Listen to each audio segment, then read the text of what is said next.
నేను ధనరాజ్తో షూటింగ్ చేస్తున్న సినిమా సందర్భంగా నేను 2-3 సార్లు షూటింగ్ వెళ్ళడం జరిగింది. వెళ్ళినప్పుడు చాలా ఆత్మీయతగా అభిమానంగా నేను కోరుకుంటాను మాది కష్టపడి సినిమా తెస్తున్నానని చెప్తే ఏదో మనం భుజమే చేసాం, శుభాకాంక్షలు చెప్పాం.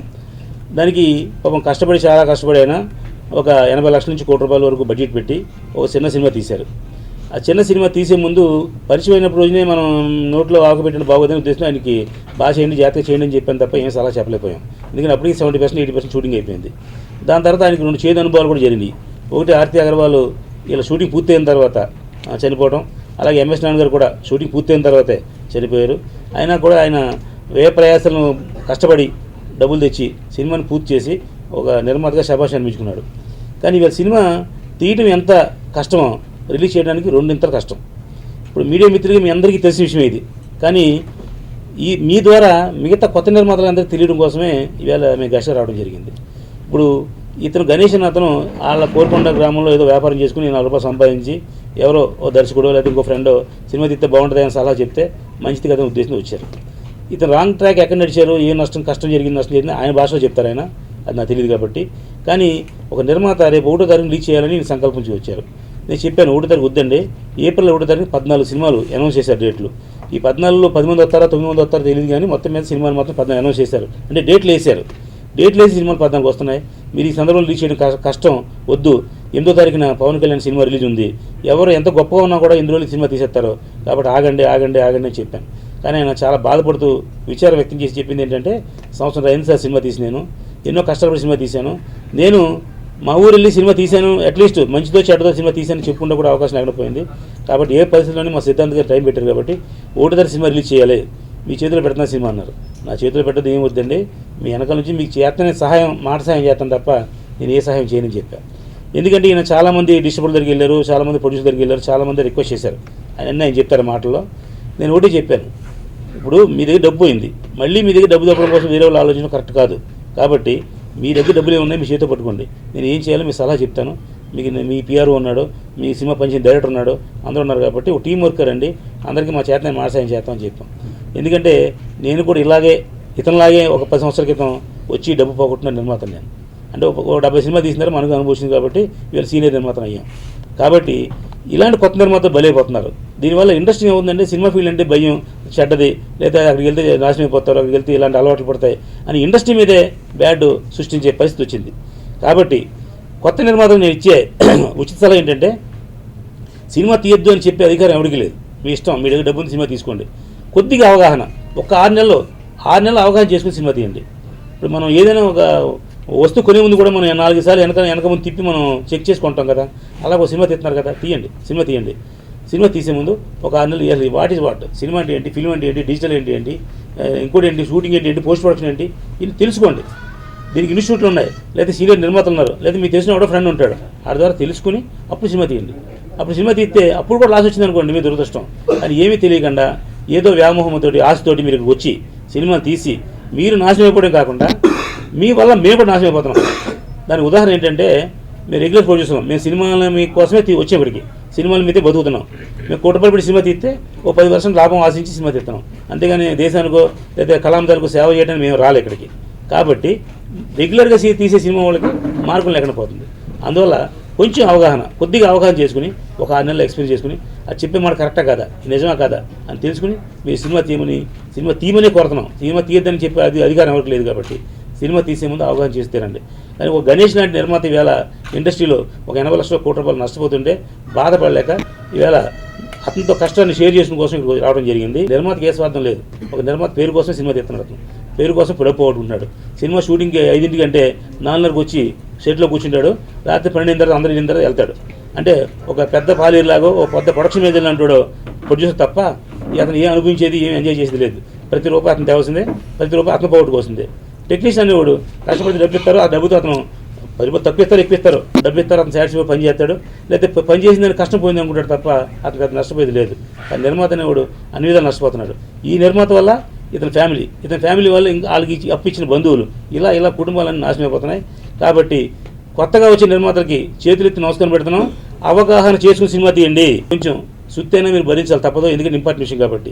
కౌన్సిలింగ్ ఎందుకు పెట్టామంటే, మీ నిర్మాత, మీరు కొత్తగా వచ్చిన నిర్మాత, బాబు నిర్మాత అవుతున్నా కదా, మా కౌన్సిలింగ్ మీకు మెంబర్షిప్ కావాలి అంటే 2,00,000 రూపాయలు కట్టాలి, నీ మెంబర్షిప్ ఇస్తాం, దానివల్ల ఈ బెనిఫిట్స్ ఉన్నాయి. కానీ నువ్వు సినిమా తీస్తున్నావు కదా, నీ బడ్జెట్ ఎంత, నీ డైరెక్టర్ ఎవరు అని అడిగితే ఇలాంటి ఒక ప్రొడ్యూసర్ వచ్చాడు, సార్ నేనే ప్రొడ్యూసర్, నేను డైరెక్టర్ అని చెప్పాడు. ఏం బాబు ఏ సినిమా తీస్తున్నావు అడిగాం. కే విశ్వనాథ్ గారు మెయిన్ క్యారెక్టర్ అండి, కీరవాణి గారు మ్యూజిక్ అండి అన్నాడు. చాలా బాగుంది, ఎంతమ్మా బడ్జెట్ అని అడిగాం. 50 లక్షలు సార్ అన్నాడు. అసలు కే విశ్వనాథ్ గారు రెమ్యునేషన్ ఎంత, కీరవాణి గారు రెమ్యునేషన్ ఎంత, నువ్వు 50 లక్షలు సినిమాలు తెస్తావా అని అడిగాను. అయితే ఏమన్నా అంటే ఏముందండి కే విశ్వనాథ్ గారు నాకు బాగా పరిచయం అండి అన్నాడు. ఎలా అన్నా, నేను ఆయన సినిమాలు పనిచేశాను సార్ అన్నాడు. ఎప్పుడు చేసామన్నా, సప్తపది సినిమాకి అసిస్టెంట్ డైరెక్టర్ చేశాను సార్ అన్నాడు. సప్తపది సినిమాలు ఇచ్చే 15-30 ఏళ్ళు అయిందండి. అసలు ఆ కుర్రోడు ఉన్నాళ్ళే తెలియదు మనకి. అప్పుడు నిర్మాతకి ఏం చెప్పామంటే, బాబు ఇది రాంగ్ ట్రాక్, ఇది 50 లక్షల సినిమా అవ్వదు, నీకు ఇష్టమైతే సినిమా తీసుకో, మాకు అభ్యంతరం లేదు, వాళ్ళని తీసుకొని చెప్పి అతను బయట పంపించడం జరిగిందండి.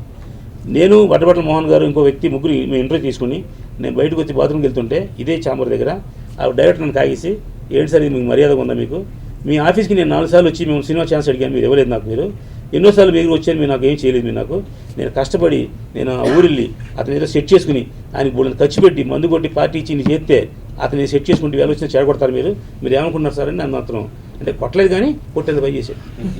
అప్పుడు చెప్పాను, ఏమైనా నీకు ఇంత పనున్నోడు అయితే ముందే చెప్పు, మేము ఏమన్నా సెట్ చేసుకున్నాం సార్ అని చెప్తే నేను ఊరికి ఊరుకుంది కదంటే, నువ్వు ఇండస్ట్రీ ఉండేవాడు కదా, సినిమా స్టార్ట్ చేస్తావు, అటు 10 లక్షలు పెట్టిస్తావు, ఆ 10 లక్షలు పోయిన తర్వాత సినిమా తీయడం, నువ్వు అసిస్టెంట్ డైరెక్టర్ ఉన్నప్పుడు జీవితంలో అసిస్టెంట్ డైరెక్టర్ కాలేవు, డైరెక్టర్ కాలేవు, ఒక మోసం చేసి ఒకటి సెట్ చేయాల్సిన అవసరం నీకు ఏంటి ఆయన, మరి ఎన్నాళ్ళు ఇలా నన్ను అసిస్టెంట్ డైరెక్టర్ ఉండమంటారు సార్, ఎంతకాలం ఇలా ఉండమంటారు సార్ అన్నాడు. ఒక తాత్కాలికంగా ఒక సినిమాకి డైరెక్టర్ పేరు వేసుకున్న కోసం సినిమా తీస్తే జీవితంలో నువ్వు సినిమా డైరెక్టర్ అవ్వలేవు నువ్వు, కాబట్టి ఇలాంటి చెడగొట్టడం కోసం మేము కౌన్సిల్లో మెంబర్షిప్ పెట్టాం, ప్రొడ్యూస్ కౌన్సిల్ అతను కొత్తగా జాయిన్ అవుతున్నాడంటే అతను మా ఫ్యామిలీ మెంబర్లు అంటాడు, అతను కాపాడాల్సిన బాధ్యత మాకు ఉంది అని చెప్పడం జరిగింది. ఇదే విషయం గురించి అతను చాలా రకరకాల ప్రయోగాలు చేసిన మా మీద, ఎవరేం చేసినా మేము సిన్సియర్గా ఉన్న చెప్పాం కాబట్టి ఎవరికి భయపడాల. ఇలాంటి ఎన్నో ఎదుర్కొంటున్నాం. కాబట్టి కొత్తగా వచ్చే నిర్మాతకి మీ మీడియా ద్వారా తెలియదు ఏంటంటే, సినిమా తీయండి, అవగాహనతో సినిమా తీయండి. సినిమా తీసేటప్పుడు చాలా ఆలోచించి చేయాలి. ప్రతి ఒక్కరు కథ తయారైపోతారండి డైరెక్టర్. మాకంటే ఒక కళ మీద ఉన్న అభిమానంతో, కళ మీద ఉన్న ప్రేమతో మేము వచ్చింది తప్ప ఏదో వ్యసనాలకో దేనికి రాలేదండి. మీ ఇండస్ట్రీ వచ్చింది నాకు చిన్నప్పటి నుంచి కళ అండి. మా నాన్నగారు ఒక కళాకారుడు, మాది ఒక వ్యవసాయ కుటుంబం. ఆ కళతో ఉన్న అభిమానంతో నేను ఏదో సినిమా తీయని 96లో మా గురువు గారు డాక్టర్ గారు జీత చిత్రరావు గారు, ఆయన మేము కలిపి అక్షర జ్యోతి అని సీరియల్ తీసేవాడిని, అందరూ చదువుకోవాలని కాన్సెప్ట్. ఆ తర్వాత అప్పుడు సినిమా తీయాలని నేను ఆశయంతో అక్కినే నాగేశ్వరరావు పోయినప్పుడు నేను హైదరాబాద్ వచ్చి అప్పటి నుంచి నేను అవగాహన తెలుసుకున్నాను. కానీ తెలిసిన అవగాహన చాలా తక్కువ అండి. సినిమా తీయడం అంటే ఒక పద్వ్యూహంలోకి వెళ్ళి రావడం అండి. నేను పద్వ్యూహంలోకి వెళ్ళాను, రాలేకపోయాను. నన్ను తోసారు పద్వ్యూహంలోకి, నేను చురువు తోసి వెళ్ళిపోయాను. కానీ రావడం అనేది నా తరం కాలేదు, ఇప్పుడు కూడా నా తరం కదండి రావడం. నేను నిన్న రామశేషరావు గారు నిన్న పొద్దుటే నేను కలిసి ఆయన 2 పాదాలు నమస్కరించి, సార్ నన్ను ఎలా లాగాలని బయటపడండి, ప్రతి వారు కూడా డిస్టర్బ్ రా అంటున్నారు, తీసుకెళ్తున్నారు, ఏదో చెప్తున్నారు అండి. మళ్ళీ రెడ్ వచ్చేయడం మొదలన్నట్టుగా మళ్ళీ మామూలు జరుగుతుందండి తప్ప ఎవరు కూడా ఇంతవరకు నా సినిమా అయ్యి 6 నెలలు అయిందండి సెన్సార్గా అయ్యి. ఇప్పటి వరకు నేను షో వేసాను ప్రసాద్ ల్యాబ్లోని, మళ్ళీ ఫిల్మ్ శాంపుల్ కూడా షో వేసానండి. చూడడం సినిమా బాగుంది అనడం, అన్ని ఆప్షన్స్ కూడా వాళ్ళు అడిగేస్తారండి. మొత్తం సినిమా గ్రిప్లో తీసుకుంటారు వాళ్ళు. మనకేమి కూడా ప్రొడ్యూసర్ అయినా కూడా రూపాయి రాకుండా సినిమా మొత్తం మాకు ఇచ్చే అంటున్నారండి అండి. ఆ టైంలో నేను రామశేషం గారు కలిసాను. కలిస్తే నా సగ్గా అబ్బాయి గణేష్, నువ్వు నాకు ఏ చేతికి రూపాయి ఇవ్వద్దు, ప్రతి రూపాయి నువ్వే ఖర్చు పెట్టుకో, నువ్వే చేసుకో, నేను నా సలహా ఇస్తాను, నా యొక్క అనుభవం నీకు చెప్తాను, డిస్టర్బర్ లవ్ చెప్తాను, దానిపై సినిమా రిలీజ్ చేసుకో అన్న.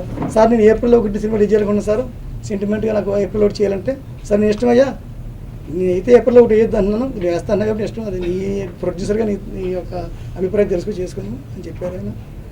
సినిమా ప్రతి వాళ్ళు సినిమా తీసిన నిర్మాతలు కొత్తగా ఏమైనా సినిమా చేయాలంటే చాలా అవగాహనతో ఆలోచించుకు చేయండి సినిమా. నాగలా మీరు ఆస్తులు అమ్ముకొని, పెళ్ళం పుస్తకం అమ్ముకొని అయితే సినిమాలు తీకండి. ఈ సినిమా చేసినప్పుడు చాలా బాగా చేసామని తెలియదు మాకు అందరికీ కూడా. వాళ్ళందరూ కూడా వాళ్ళ ఎక్స్పీరియన్స్లు చెప్తారు. నా సినిమా పూర్తి కూడా ఛానల్ అయింది, రిలీజ్ అవ్వడం కొంచెం ప్రాబ్లం అయింది, కొంచెం లేట్ అయింది, ఏం పర్లేదు. ఇప్పుడు ఆడియో ఫంక్షన్ పెట్టుకున్నాం, మేము ఎంత కష్టపడి చేసినా అవుట్పుట్ చూసే తెలుస్తుంది.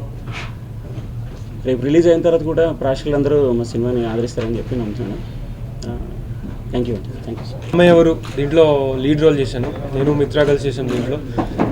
రమేష్ గారు చాలా మంచి స్టోరీ నరేట్ చేశారు నాకు. సో అప్పుడే ఒక హారర్ మూవీ ఇది, డెఫినెట్గా మీ అందరినీ ఆదరిస్తున్నాను అనుకుంటున్నాను నేను. సో మా గురూజీ రామశాస్త్రం గారి ఆధ్వర్యంలో ఈ ఆడియో ఫంక్షన్ చాలా ఆనందంగా ఉంది నాకు. మా ప్రొడ్యూసర్ గారికి అండ్ హీరోయిన్ డైరెక్టర్ గారికి ఈ అవకాశం ఇచ్చిన అందరికీ చాలా చాలా థ్యాంక్స్. April 1st అనుకున్నారండి సినిమా రిలీజ్ చేద్దామని. సో డెఫినెట్గా మీ అందరికీ ఈ సినిమా నచ్చుతుందని అనుకుంటున్నాను. Please bless our team. Thank you. ఆమె ఎవరు చాలా కష్టపడేసి మనం చేసిన ఒక పని, దానికి నేను this was the first time I'm talking in Telugu. So దానికి నేను ప్రొడ్యూసర్ గారు మన గణేష్ గారికి థ్యాంక్స్ చెప్పాలి.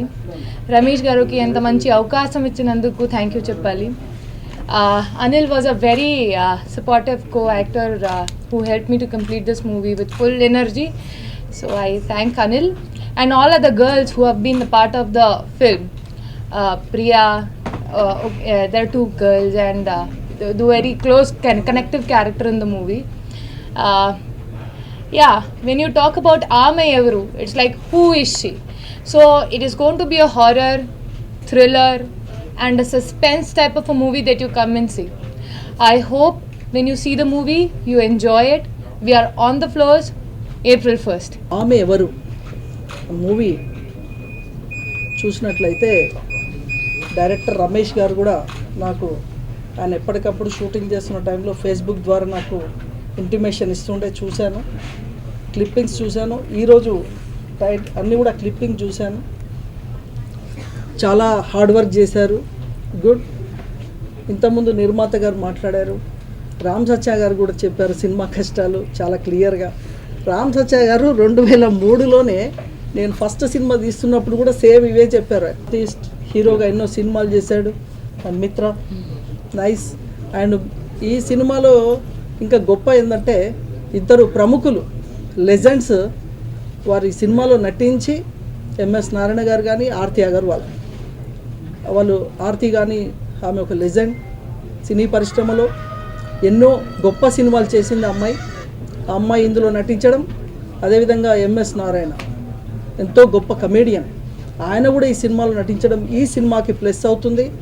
మరి సినిమా రిలీజ్కి రామ్ సత్య గారు ముందుకొచ్చారు కాబట్టి మరి నిర్మాత April 1 అంటున్నాడు. ఆ రోజేమో 14 సినిమాలు రిలీజ్ ఉన్నాయి.